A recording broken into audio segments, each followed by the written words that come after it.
Jason Statham walked onto the set and said 5 words that made Chuck Norris smile. "I bet I can take you." The entire crew went silent. Cameras stopped rolling. Directors froze. Even the stunt coordinators held their breath, because challenging Chuck Norris isn't just bold, it's legendary. This wasn't some scripted movie scene. This was real. 2 titans of action cinema, standing face to face, with nothing but raw respect and a question hanging in the air: who would walk away changed? But what happened next wasn't a fight. It was something Hollywood had never seen before. Something that would ripple through every action movie made after that moment. What Jason learned that day didn't just change his career. It changed the way he moved, the way he thought, the way he approached every single stunt for the rest of his life. Before we continue, tell me in the comments, where are you watching from? And salute to everyone who respects true legends. This isn't a story about who won or who lost. This is about the moment when one of the toughest men in Hollywood realized that toughness without wisdom is just noise. This is the true story of the day Jason Statham challenged Chuck Norris, and why what followed became one of the most talked about, most whispered about, most legendary moments in Hollywood history. Buckle up, because what you're about to hear will change how you see strength forever. It was 2009, behind the scenes of The Expendables. Sylvester Stallone had assembled the biggest action stars on the planet, but 2 names stood out: Jason Statham, the rising British powerhouse, known for his speed, precision, and no-nonsense attitude; Chuck Norris, the living legend, martial artist, and the man myths are made of. Jason had heard the stories. Everyone had. Chuck Norris doesn't do push-ups. He pushes the earth down. Chuck Norris can divide by 0. Chuck Norris once kicked a horse in the chin. Its descendants are now called giraffes. The internet had turned Chuck into a meme, a joke, a superhero wrapped in red, white, blue. But Jason wasn't easily impressed. He'd trained in martial arts since age 12. He was a former British Olympic diver. He did his own stunts. He'd worked with some of the best fight choreographers in the world. He respected Chuck's legacy, but he wanted to know if the man behind the memes was truly as good as the stories claimed. So when Stallone introduced them on set, Jason shook Chuck's hand, firm, direct, the way fighters do, and said, "Mr. Norris, I've heard a lot about you. But I gotta ask, are the stories real, or just good PR?" The room tensed. A few crew members exchanged nervous glances. Chuck smiled, calm, unbothered. The kind of smile that comes from a man who has nothing left to prove. "Depends," Chuck said. "You here to ask questions or find out?" The crew chuckled nervously. Stallone rubbed his face like he knew where this was headed. Jason grinned.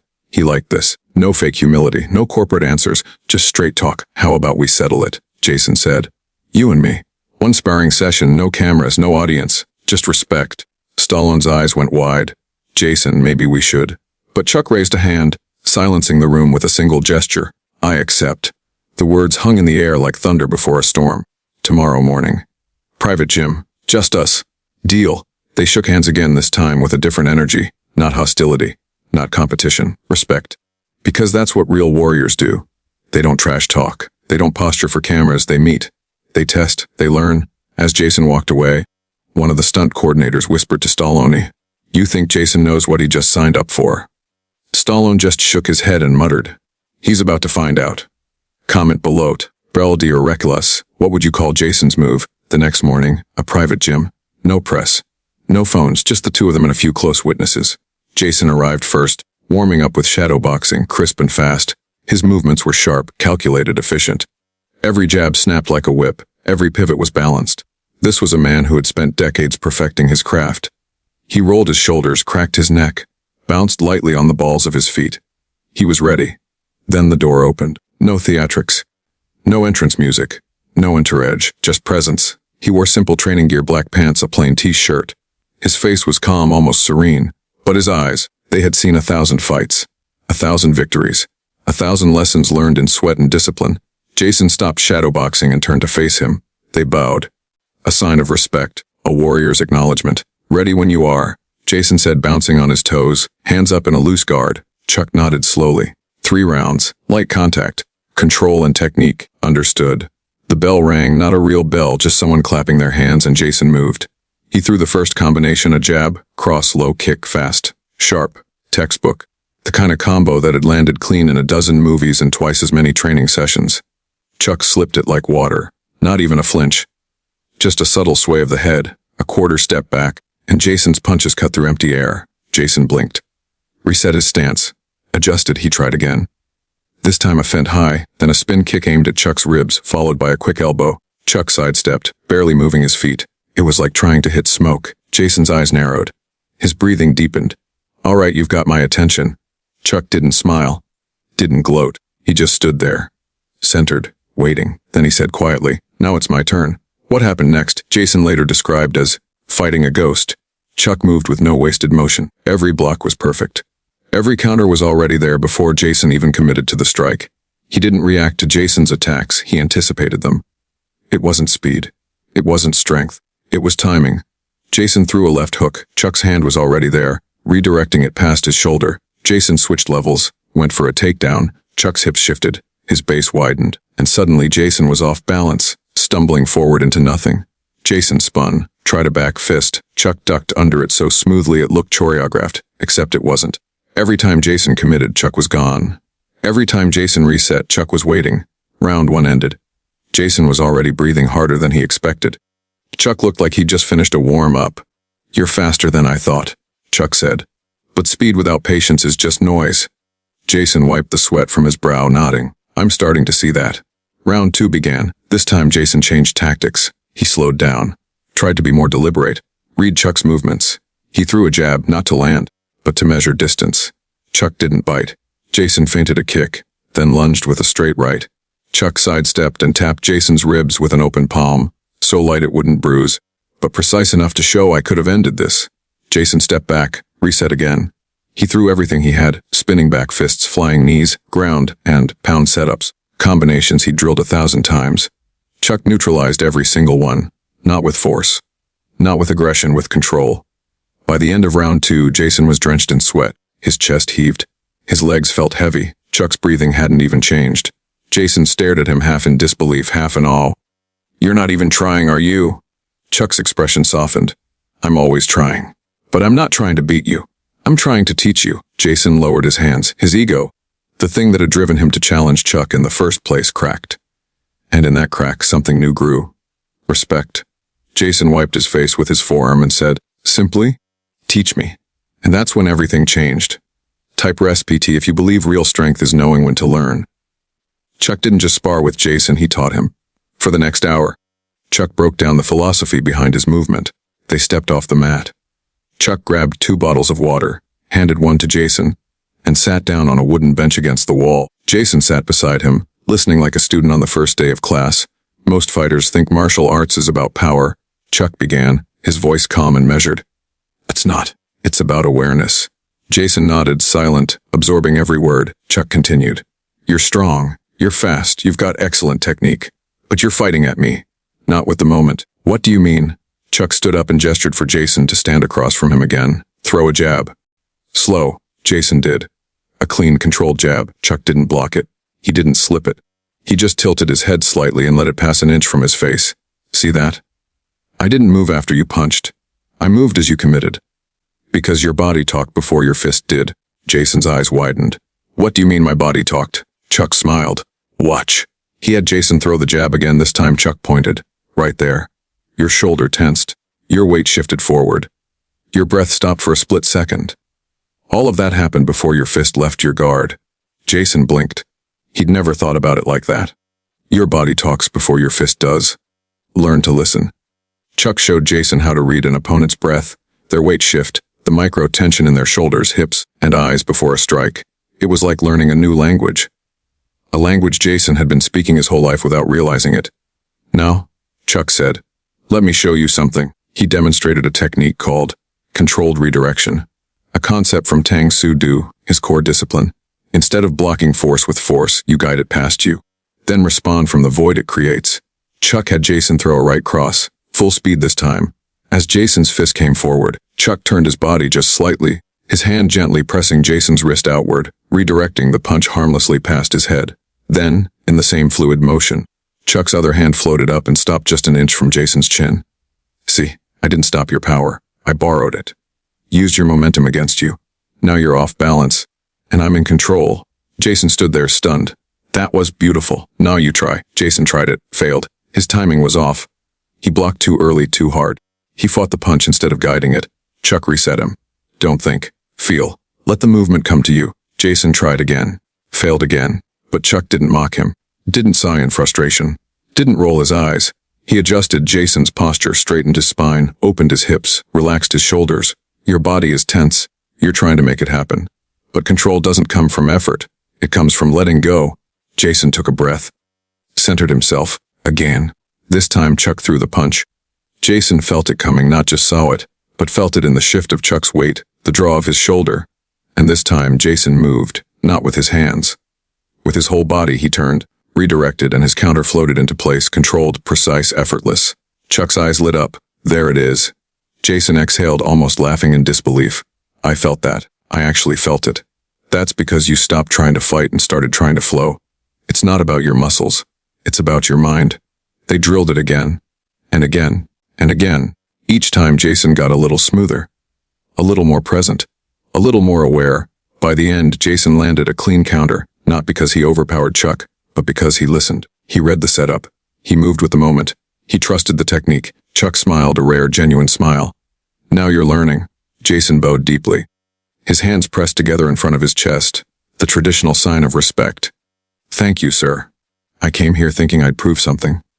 I came here thinking I'd test myself against a legend. But you just gave me something I can't buy. Something I can't earn in a gym or on a movie set.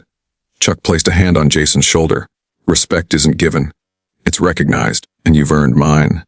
Jason felt something shift inside him. Not his ego. Not his pride, his perspective. He realized that the strongest people aren't the ones who never lose. They're the ones willing to be humbled. They shook hands not as rivals, but as brothers in the craft. You've got the skill, Jason, Chuck said. No, you've got the wisdom to go with it. Use it well. Jason nodded. I will. As they walked toward the exit, Jason glanced back at the mat, the place where his ego had been dismantled and his understanding had been rebuilt. He would never forget this day. Comment TA Shear alumn, what would you call Chuck Norris? What Jason didn't know, Stallone had planted a single hidden camera in the gym, not to embarrass anyone, not to leak it online, not to turn it into some viral stunt, but because he knew this moment would be historic. Stallone had been in the game long enough to recognize when something special was happening. He'd seen legends train. He'd seen egos clash. He'd seen respect earned and lost. But this was different.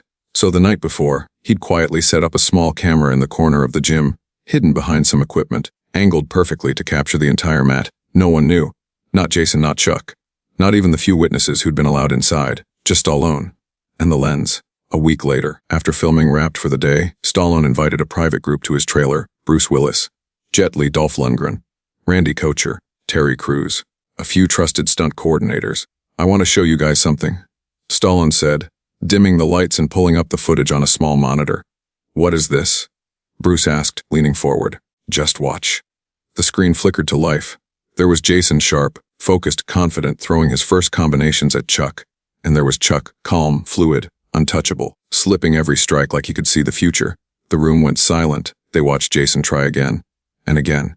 Faster, harder, more aggressive. And they watched Chuck neutralize it all without breaking a sweat. Dolph muttered under his breath. Unbelievable. Jet Li nodded slowly, his eyes fixed on the screen. That's not fighting. That's mastery. Then came the moment that hit everyone hardest. Jason, drenched in sweat, breathing hard, looked at Chuck and said, "Teach me." Bruce Willis leaned back in his chair, exhaling. Damn. Terry Crews shook his head in disbelief. That takes guts, real guts. Randy Kocher, a UFC Hall of Famer himself, crossed his arms and smiled. Most guys would have walked out, made excuses, blamed the style difference or the age gap. But Jason, he stayed. He asked to learn. The footage continued. They watched Chuck teach. Adjust Jason's posture, explain the philosophy, guide him through the redirection technique. They watched Jason fail, try again, fail again, and then finally succeed. And when Jason bowed and said, "You just gave me something I can't buy," several of the men in that trailer felt it in their chest, because they understood. In Hollywood, ego is currency. Image is everything. Admitting you're not the best can cost you roles, respect, reputation. But Jason had done the opposite. He'd challenged a legend, and then humbled himself to learn from him. Bruce Willis leaned back and said, quietly, "That's what separates good from great." Jet Li nodded. Jason has skill, but now he has wisdom. And wisdom is what makes you immortal in this craft. Stallone turned off the monitor. The room sat in silence for a moment, each man processing what they'd just witnessed. "So what are you going to do with the footage?" Dolph asked. Stalin stood up, ejected the small SD card from the camera, and held it in his hand. Nothing. What? I'm keeping it private. Out of respect for both of them, he walked over to a small metal trash can in the corner, pulled out a lighter, and held the SD card over the flame. The plastic melted. The chip warped. The footage gone forever. Wait, Terry started, but Stallone shook his head. Some moments aren't meant to be sold. Some things are sacred. The group watched the card burn, then nodded in agreement, but the story didn't die. Because even though the footage was destroyed, the memory lived on. Within days, whispers started spreading through Hollywood, on sets, in gyms, in green rooms and stunt rehearsals. Did you hear what happened with Jason and Chuck? No way. Seriously. I heard Jason got schooled. I heard he asked Chuck to train him. I heard Chuck made him look like a beginner. But here's the thing, no one told the story with mockery. They told it with reverence. Within weeks, every major action director in Hollywood knew Jason Statham challenged Chuck Norris and walked away a better man. It became a legend whispered on sets in gyms, in casting offices, not because Jason lost, but because he chose to grow. Producers started calling Jason for bigger roles. Directors trusted him with more complex choreography. Stunt coordinators wanted to work with him because they knew he wasn't just an actor playing tough. He was a student of the craft. And Jason? He never once denied the story, never tried to spin it, never downplayed what happened. When asked about it in interviews, he'd simply say, "I sparred with Chuck Norris once. Best lesson I ever got." And that was enough, because real respect doesn't need explanation. Type GR2TH if you believe the best wins come from learning, not winning. That sparring session changed Jason's entire approach to action films. In every movie after, Safe Homefront, The Mechanic, Fast and Furious, Jason brought a new layer of precision and control. It wasn't just about looking tough anymore. It wasn't about throwing the hardest punch or landing the flashiest kick. It was about presence. Directors noticed it first. On the set of Safe in 2012, the fight coordinator pulled Jason aside after blocking out a hallway brawl scene. "Jason, I don't know what you've been working on, but your timing has completely changed. You're not rushing anymore. Every move has weight." Jason just smiled. "I learned to listen." The coordinator didn't understand, but he didn't need to. The results spoke for themselves. In Homefront, Jason's fight scenes had a different rhythm, less frenetic, more deliberate. Every block, every counter, every takedown felt earned, not performed. Audiences felt it too, even if they couldn't put it into words. "There's something different about Statham now," one critic wrote. "He doesn't just fight. He controls the fight." He stopped trying to look tough. He started moving like someone who understood combat. Not someone pretending to be dangerous. Someone who had sat at the feet of a master and learned what real danger looks like. Calm, controlled patient. Stunt teams noticed. They started designing scenes around his new skill set. "We can trust Jason to sell the technique, not just the impact." One coordinator said, "He knows the difference now." In interviews, Jason would often say, "I've trained with some of the best in the world, boxers, MMA fighters, choreographers who've forgotten more than I'll ever know. But one day with Chuck Norris taught me more than a decade in a dojo." He never elaborated, never gave details, never broke the sacred trust of what happened in that gym. But people knew, and the respect he earned from that humility opened doors that ego never could have. Meanwhile, Chuck, in his typical humble way, never mentioned it publicly. He didn't brag, didn't drop Jason's name to boost his own legend, didn't sell the story to TMZ or write about it in a book, because Chuck Norris had never needed validation from the outside world. His reputation had been built on decades of discipline, service, teaching, and quiet excellence. One more sparring session with one more actor didn't change who he was.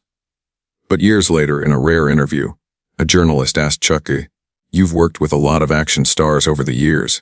What do you think of Jason Statham?" Chuck paused, took a breath, then smiled that calm, knowing smile. "Jason's the real deal. Not because he's fearless, but because he's humble enough to learn. That's rarer than any black belt." The interviewer pressed, "Did you two ever train together?"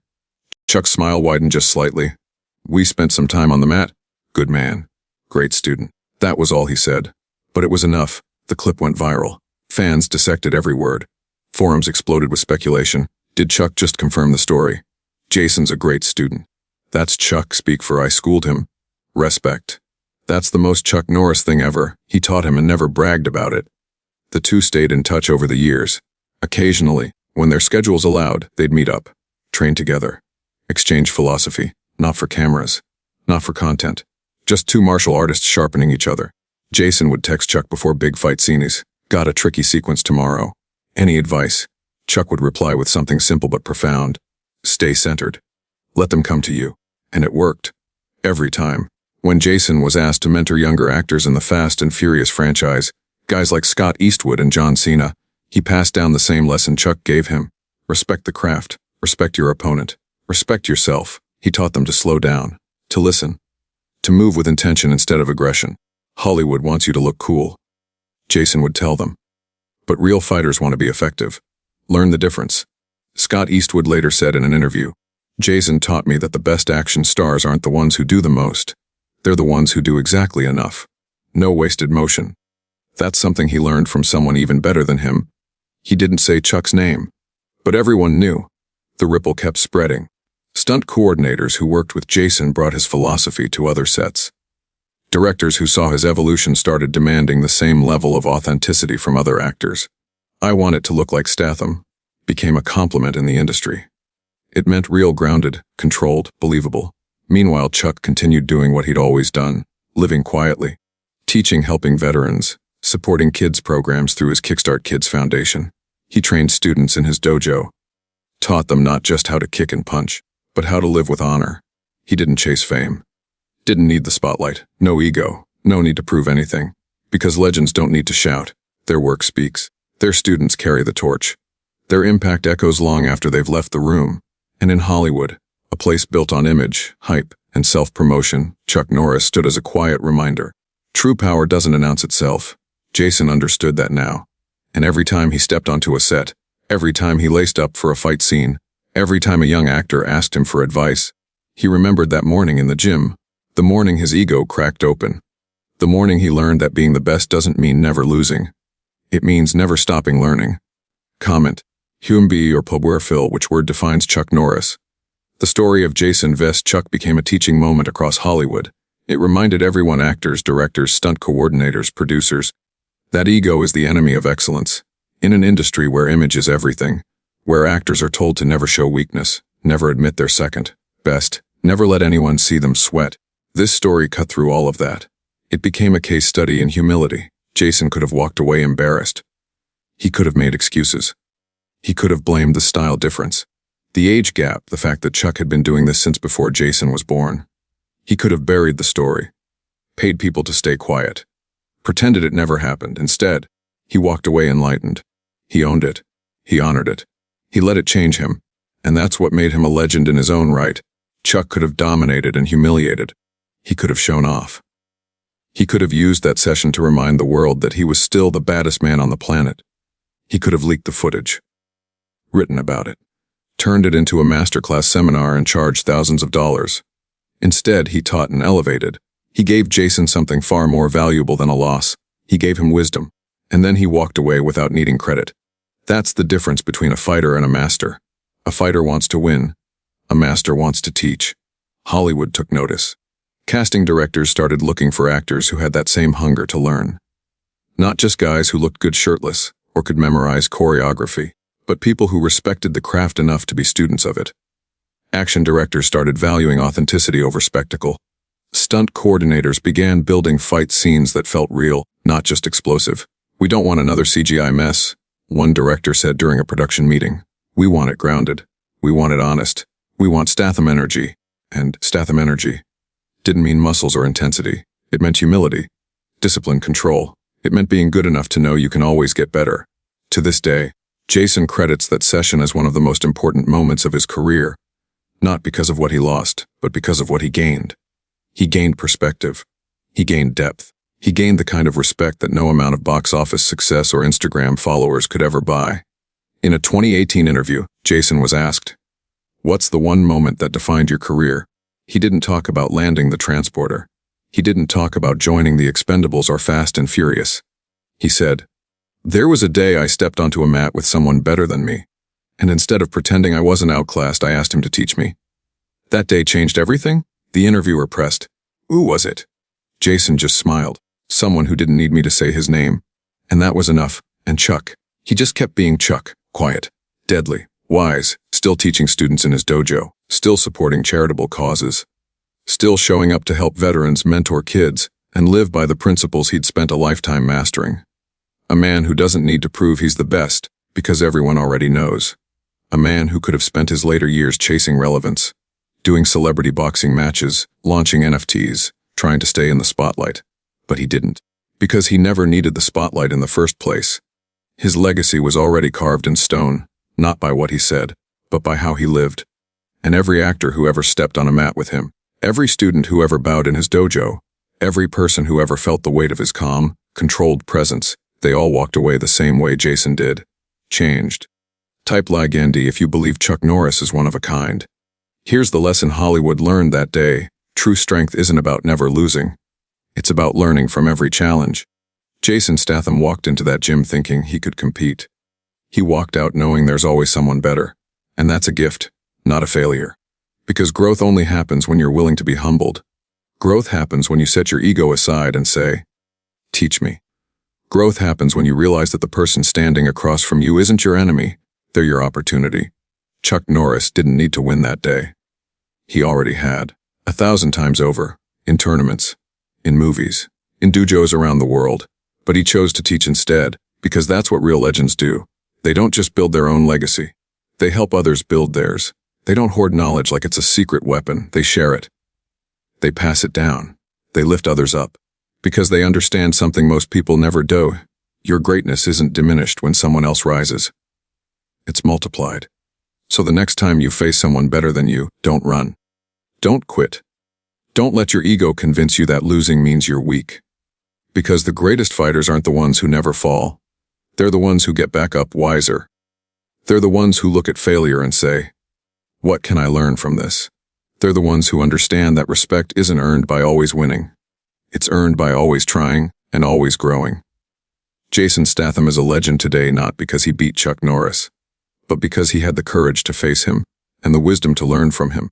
Chuck Norris is immortal not because of the movies he made or the memes people share, but because of the lives he touched, the students he trained, the humility he modeled, and that's a legacy that will outlive any trophy, any title, any Hollywood blockbuster.